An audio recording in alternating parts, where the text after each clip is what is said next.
Welcome to the Deep Dive, where we tear through the source material so you don't have to. Today, we are taking a granular look inside a world obsessed with secrecy and extreme wealth, a world that few people ever see, even fewer truly understand. And one where the ethical lines are not just blurred, they seem completely erased sometimes. Exactly. We are diving deep into the seductive mechanisms of ultra-exclusive private banking and tracking a financial crime that really spirals, into this high-tech international conspiracy. Yeah, this is a story of systematic failure, I think. Driven by ambition, definitely, and desperation, set within the walls of Green and Green. Our sources paint a picture of an institution where privacy is like the ultimate A commodity. consummate commodity. And any mistake is measured not just in dollars, but in millions, or in this case, hundreds of millions. We're tracking the events that led to this colossal breakdown, the vanishing of $313 million, the fate of a dead inventor, and the ultimate corruption hidden beneath that corporate veneer. And guiding us through this descent into financial chaos are two very different brothers. Oliver Caruso, the tightly wound, meticulous associate who is desperately seeking an exit ramp from the corporate structure he feels is trapping him, Right. and his brother Charlie, who's, much more enthusiastic, maybe impulsive, the co-conspirator. Our mission today is to unpack how Oliver's initial goal, just paying off crushing family debt, morphs into a high-stakes manhunt involving rogue elements of the Secret Service. Okay, let's unpack this environment first. Green and Green. It's designed to be invisible, isn't it? Our sources describe it as having an inconspicuous facade, an unmarked brass plaque, the Yeah. very definition of discretion. That's right. For a well-informed listener, what's the core structural difference between a private bank like this and, say, a huge corporation like JP Chase? Well, it's not really about being good at math, as you noted earlier. It's about optimizing discretion and minimizing regulatory visibility. A private bank like Green and Green is essentially selling regulatory obscurity. Obscurity, okay. Okay. The minimum deposit just to open an account starts at $2 million. That immediately filters out, 99% of the population. Easily. They choose the clients, and they're structured not merely to hold wealth, but to maintain the absolute lowest profile possible for their high net worth clients. And this low-profile structure, it's not just for show. It serves a specific legal purpose, right, to avoid scrutiny. Absolutely. By maintaining this closely held kind of boutique partnership structure, they often manage to remain exempt from certain routine government reporting requirements. Specifically, think about those mandated for large, publicly traded corporate banks. Like the SARS, the Suspicious Activity Report. Exactly. The SARs required by the IRS and FinCEN. When you prioritize absolute client privacy above all else, you are effectively running a sophisticated asset protection service that minimizes the risk of scrutiny. It's built into the model. Huh. And our sources detail this tiered client structure that really emphasizes how deeply money dictates their world. If $2 million is just the entry fee, where does the real power actually begin? Yeah, the tiers are fascinating because they reflect not just net worth, but the expected level of service. So if you bring $5 million, that's considered just a nice start. Just nice. Yeah, means you're wealthy, sure, but Right. you're still kind of working on the bank's terms. The negotiation changes entirely once a client hits $15 million. At that point, the bank says, "We'd like to talk to you." It's an invitation, really, to a different class of relationship. A different league entirely. And the pinnacle, the true VIP status, that's reserved for the ultra-elite. Precisely. When a client's portfolio hits $75 million or more, that's when the relationship becomes immediate and absolute.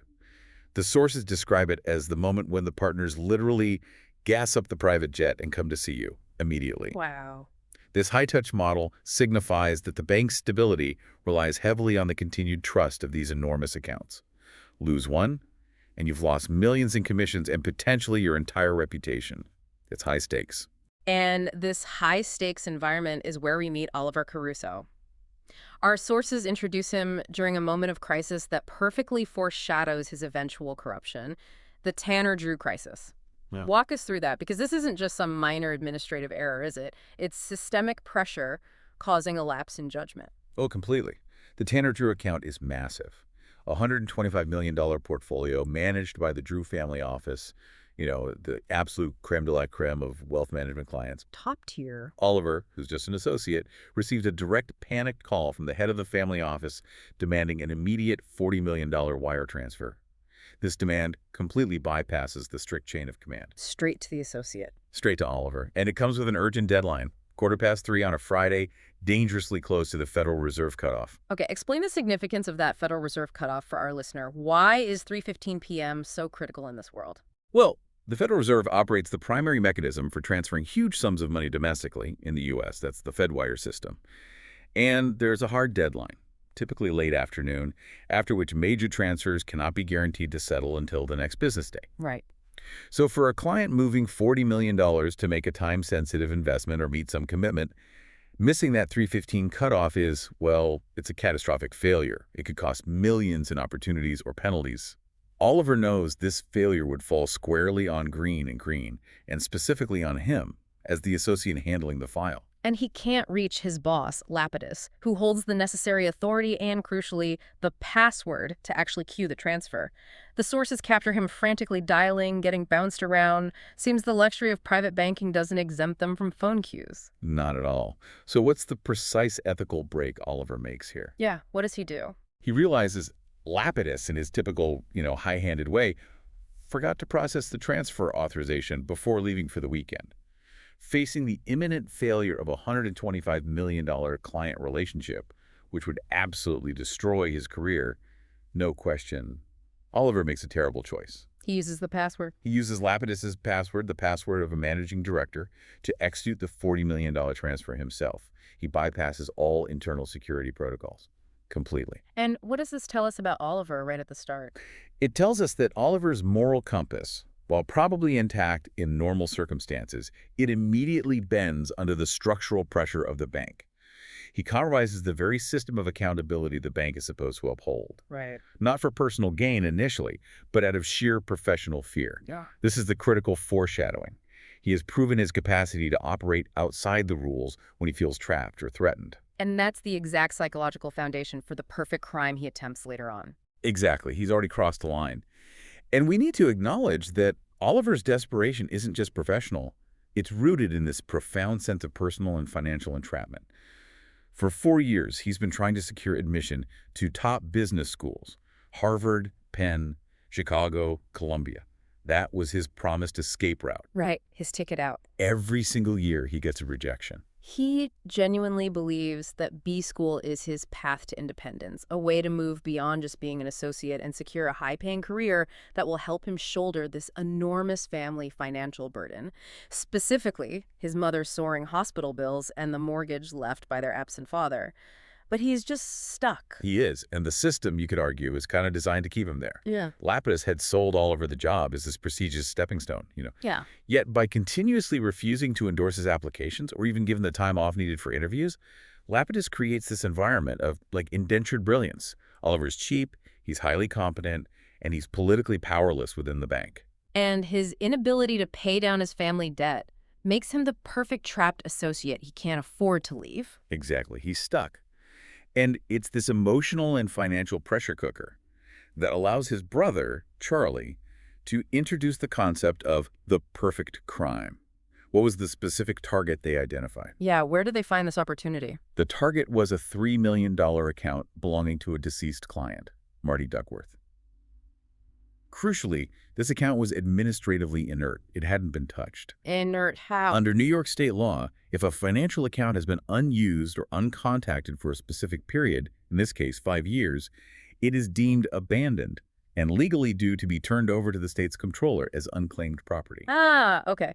So Charlie's pitch uses this legal ambiguity, this sort of administrative black hole, as the foundation for the crime. Precisely. The logic is chillingly simple.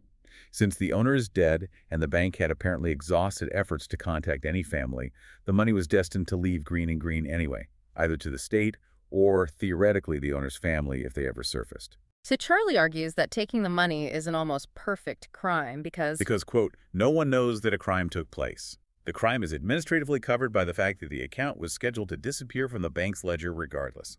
Who's going to miss it? But Oliver doesn't immediately jump at it, does he? He hesitates until he reads Lapidus's recommendation letter. That letter is the ultimate catalyst, shattering his whole B-school plan. It really is. It's the moment Oliver realizes the betrayal is complete. that he's been strung along. He finally opens the letter, the one Lapidus supposedly wrote for his applications, and finds it absolutely scathing, citing lack of professionalism, maturity issues, general instability, just brutal. Wow. So Lapidus wasn't just unhelpful, he actively sabotaged him. Confirmed. Actively sabotaged his future, probably to keep him trapped in that associate role. Oliver realizes the prestigious system he was trying so hard to serve has already basically ruined him. And that realization, psychologically, frees him to break the law. His professional life feels over anyway. And that's when he turns to Charlie and says, I'm in. That's the moment. okay, so now they have a plan for $3 million, but they face the core logistical challenge that separates, amateur thieves from professional syndicates. Money laundering. They can't just wire the $3 million to a bank account in Brooklyn, can they? No way.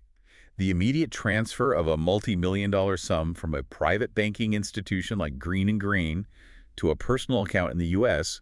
would trigger an immediate and mandatory suspicious activity report, a SAR, straight to the IRS. Right, instant red flag. Their entire plan relies on avoiding this internal audit and external regulatory oversight. This requires a very specific blueprint utilizing what they call short jumps. Define short jumps for us in this context. What does that mean? Short jumps basically involve breaking the funds into multiple, maybe smaller transfers and routing them through a sequence of different foreign jurisdictions. This is designed specifically to frustrate the automated algorithms that banks and governments use to detect illicit activity. How does that work? Well, these systems look for linear transfers and correlation, like a big transfer in, a big transfer out, maybe repeating across 2 or 3 countries. By adding complexity and intermediary stops, they dilute the audit trail and make the entire flow look more like typical, complex international banking activity. Less suspicious. Okay, let's track their designed itinerary, which seems highly strategic. It starts in the U.S., obviously, but the first essential hop is across the Atlantic to England. Why London specifically? London really is chosen because it's the epicenter of international banking. Green's accounting manager, a woman named Mary, handles dozens of transfers to England daily. It's routine. So a $3 million transfer there wouldn't raise an eyebrow internally. Probably not. It's standard operating procedure. It's a low-risk, high-volume starting point to hide the fund's origin effectively. Blend it in. Okay. From the sophisticated, heavily regulated banking world of London, they pivot quickly to France. What's the strategic reason for choosing a maybe softer jurisdiction like France next? France represents a transition.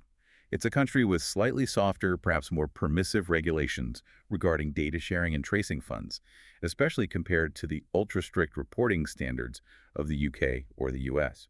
It's a deliberate stepping stone before they enter the really murky waters. And then things get deliberately opaque. Latvia. Our sources describe Latvia as smarmy. What does this transfer destination achieve for them? Latvia is the point where they're actively trying to confuse any hypothetical investigation. It's described as a jurisdiction where the government might be reluctant or just slow to cooperate with foreign law enforcement requests, often only helping half the time, as the source puts it. So if the IRS or someone tried to trace it... Latvia introduces deliberate delay, complexity, and potentially a dead end. It wastes crucial investigative time. Got it. And they then complete the funnel through a rapid sequence, the Marshall Islands, and finally, Antigua. What makes Antigua the ultimate destination for this laundered cash? These locations, specifically offshore jurisdictions like the Marshall Islands and Antigua, are chosen because they offer extremely high levels of bank secrecy. They're often outside the immediate reach of U.S. or European legal treaties concerning financial crime.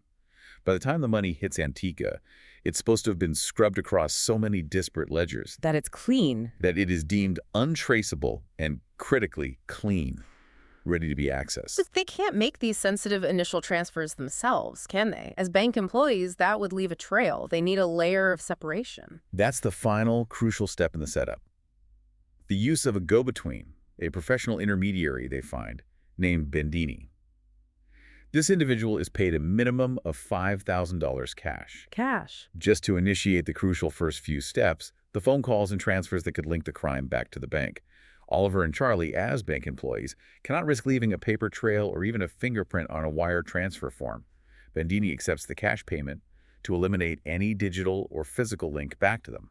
Insulating them from the initial criminal act. Exactly. And it shows that even setting up this supposedly perfect crime is immediately costing Oliver thousands of dollars he absolutely doesn't have. The pressure mounts. Okay, so the moment of truth arrives. They initiate the plan. But the small surgical theft of $3 million is instantly swallowed by a disaster of, well, global proportions. The initial transfer attempt reveals a catastrophic failure. Yeah, the attempt to move the money doesn't just fail, it, like, detonates. Yeah. It reveals the true scope of the crisis at Green and Green. Oliver and Charlie immediately learn the shocking truth. The actual missing amount is not $3 million. Yeah. $313 million. Well, $313 million. Exactly. Their carefully planned, localized theft is suddenly connected to an exponentially larger financial hemorrhaging. This transforms them instantly from small-time embezzlers into fugitives caught up in a massive conspiracy they don't understand. And the consequences are immediate. The Secret Service is involved right away. We see Agent Gallo and Agent DeSanctis arrive at Green and Green, and the reaction of the partners, Lapidus and Quincy, is described as sheer, unadulterated terror. Oh, their panic is palpable, and it's very revealing. It's not just about recovering the missing money, it's about protecting the bank's core asset, its reputation for absolute privacy. Right, the whole business model. A $313 million loss leaking to the media would instantly destroy client confidence. It would lead to a catastrophic run on the bank as high-net-worth individuals flee. Lapidus and Quincy are desperate, absolutely desperate, to keep this theft silent. They're prioritizing institutional survival above everything else. The tension then shifts dramatically when the head of bank security, a guy named Shep, enters the scene. Oliver and Charlie initially believe Shep might be their ally, maybe leverage his background as a former Secret Service agent to help them navigate this mess. Yeah, Shep attempts to use his prior connections, or at least pretends to. He organizes a supposed safe meeting with the brothers at Grand Central Track 117.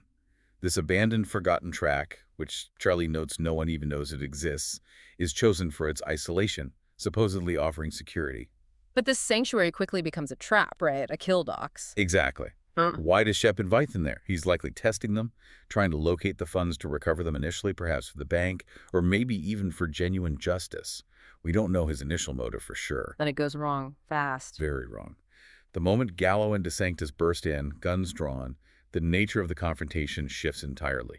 Shep seems to realize, maybe too late, that Gallo isn't operating in the government's best interest. And the source material reveals this chilling realization. Agent Gallo was hunting the funds for himself, leveraging his position within the Secret Service to engage in high-level theft. Yeah, this is the first really profound lesson Oliver receives about the systems he once idolized. Corruption exists at every single layer. The authority figures he fears, the Secret Service agents, are themselves highly dangerous antagonists acting purely out of greed. And the confrontation escalates rapidly. Gallo threatens to execute Charlie right there, unless Oliver reveals the money's location. Shep intervenes, shouts a warning. And Gallo just shoots him. Immediately shoots him, no hesitation. As Ship collapses, Oliver notices a really telling detail. A hypodermic needle lying nearby on the tracks. What does that suggest? It adds this immediate layer of complexity to Shep's character. He's not just a compromised figure. He might be a man with his own secrets, his own vulnerabilities, maybe an addiction. That small detail suggests Shep might have already been operating under some kind of duress or addiction, adding this moral ambiguity to his betrayal and perhaps his later attempt at redemption. But the confrontation solidifies the danger. Oliver and Charlie are now hunted not by the impersonal machinery of the IRS, but by actual agents of the state. Who are demonstrably willing to commit murder for personal gain. Exactly. Survival becomes the only thing that matters. So now they're on the run, and time is the ultimate enemy. They manage to acquire fake IDs from an underground specialist known only as Oz. Oliver becomes Walter Harvey. Charlie becomes Sonny Rollins. But the clock is truly ticking for Charlie. He suffers from a serious heart condition. Right. The stress of the chase is compounded massively by the lack of his essential heart medication, mexilatine. The doctor's estimate was stark, wasn't it? Under extreme duress, Charlie had only 3 to 4 days before his heart would likely fail. Yeah, it injects this incredibly necessary human urgency into what is otherwise a sort of abstract financial chase. They absolutely must find answers quickly before this corporate espionage turns into a full-blown medical emergency for Charlie. So their first step is trying to trace Marty Duckworth's life, the owner of the original account. They check his last known address in New York, which turns out to be this scrubby apartment above a bad Indian restaurant. Which doesn't compute at all with a man capable of somehow leaving a $3 million, or as they later find out, even larger balance behind. No, it doesn't add up. So they press on to his Florida house, which he apparently bought years ago with Disney stock options. And there they find his daughter, Gillian Duckworth. And Gillian's playing the role, initially, of the sympathetic, grieving daughter. She claims her father died about 6 months prior. She's holding an estate sale, working at a local club called Waterbed, trying to manage the house debt. She claims total ignorance of any missing funds. Seems a bit convenient, maybe. But the breakthrough, the real twist, comes from a highly provocative source, doesn't it? Yeah. Oliver, Charlie, and Gillian actually visit a place called 5 Points Capital. Which is shockingly revealed to be the venture fund of the United States Secret Service, led by a special agent, Brant Katkin. Okay, wait, let's just pause there for a second because this detail is absolutely critical. The Secret Service, an agency that's supposed to be dedicated to protecting financial infrastructure and the president, runs its own venture capital fund. What does that institutional arrangement even reveal about the true stakes of this deep dive? Well, it reveals, at minimum, a profound potential conflict of interest, and maybe the institutionalization of weaponized finance. Venture funds traditionally seek out innovative technology for profit, right? Yeah. For the Secret Service to run one suggests they are actively seeking advanced financial or cyber technologies, and maybe not just to defend against them, but potentially to acquire them, leverage them, or even deploy them. Okay, so this goes way beyond just missing money. Exactly. And Katkin confirms this suspicion. He reveals that Marty Duckworth wasn't just some rich guy who died. He was a former Imagineer at Disney for 15 years. And he consulted with 5 Points Capital about a highly valuable invention before abruptly cutting off all contact. An Imagineer, so a creative tech guy from Disney. And he had an invention the Secret Service was interested in. This confirms the conspiracy runs much deeper than a simple missing deposit. Much deeper. Oliver manages to connect the dots between the initial $3 million discrepancy and the massive $313 million loss when he finds a statement. It belonged to Mary, the account manager back at Green & Green. What did it show? It showed Duckworth's account actually had over $5 million in it at one point. And more importantly, it listed recent, completely impossible, non-existent transfers. Transfers couldn't have happened. And that's the technical breakthrough moment. That's it. Duckworth didn't just have $3 million sitting there. The abandoned account was somehow used as the launch pad for a far, far larger operation. The invention Katkin mentioned. It was a computer program, a highly sophisticated worm that could actually generate imaginary money. Okay, we need to go into depth on this. How does imaginary money look real enough to fool the entire international banking system, including places like London and France? This is the true genius and the terrifying part of Duckworth's work. The worm didn't simply move existing, real money around. It fabricated digital capital. It did this by writing correlative, fraudulent entries onto banking ledgers simultaneously across the globe. Correlative entries. Meaning, when an auditor or an automated system checked the balance or the transaction history, the worm ensured that the incoming funds and the outgoing transactions appeared linked, balanced, and essentially real. It satisfied the automated audit criteria. So it bypassed military design security because it wasn't attacking the perimeter like a hacker trying to break in? Exactly. It was manipulating the internal data, the actual representation of value within the system. It made phantom value behave exactly like organic audited capital. So the $313 million wasn't stolen from Green & Green in the traditional sense. It was invented inside the banking system itself using Duckworth's code. Precisely. And this explains the intense motivations of both Gallo and 5 Points Capital. They don't just want the recovery of the money, which is almost a side effect at this point. They want the code. This worm is the ultimate digital weapon. Think about it. Economic warfare, massive untraceable theft. The possibilities are terrifying. We also get this fascinating little technical detail about Duckworth's other security work, specifically this pass-faces system they encounter at a company called NeoWorks. It feels like a throwaway concept in the original script, but it actually forces Oliver to shift his entire approach to finding a critical password key, doesn't it? It does. Passface is described as this advanced, almost futuristic biometric security system designed for global authentication. Instead of traditional PIN codes, it uses human faces, supposedly faces embedded in our subconscious from birth, which sounds a bit wild. Yeah, a bit sci-fi. But Oliver realizes that Duckworth, a man who clearly mixed technology and imagination, wouldn't use random faces for the system controlling access to his crucial backup tapes. He probably used the faces of people he actually knew and trusted. Like Arthur Stoughton. Exactly. Arthur Stoughton, his former VP of Imagineering at Disney. Oliver figures Duckworth used the faces of real people from his life as the keys. So this shifts the puzzle completely. It's not about cryptography anymore, finding some numerical code. It becomes about psychology, about finding the specific people in Duckworth's past life. Right. And it raises the stakes because Oliver now has to potentially put himself directly in front of former colleagues of the very man whose invention is at the center of this whole deadly mess. The stakes are now completely existential. Oliver knows the only thing that can possibly prove the worm exists and expose the whole Secret Service conspiracy is stored on Duckworth backup tapes. He figures out these tapes are stored in DAX, the Data Takes Archives. And DAX is located where? Bizarrely, below the Magic Kingdom at Disney World. DAX-S, the Data Archive and Control System. Okay, why on earth would such sensitive material be housed beneath a theme park? And what security risks does that location present? Or maybe what opportunities does it present for Oliver? Well, Disney World, specifically its vast, complex network of utility tunnels, the utilidors and backstage facilities, operates with this internal security culture that's built around mundane operational efficiency, right? Keeping the park running smoothly. It's not necessarily designed for high-level cyber defense against, say, rogue federal agents. So Oliver exploits this. Completely.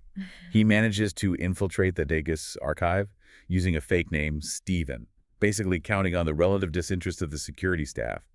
The sources mention a receptionist in a Little Mermaid shirt, some bored tech boys. He blends in with the routine. He's rushing, though, knowing Charlie's health is rapidly deteriorating outside.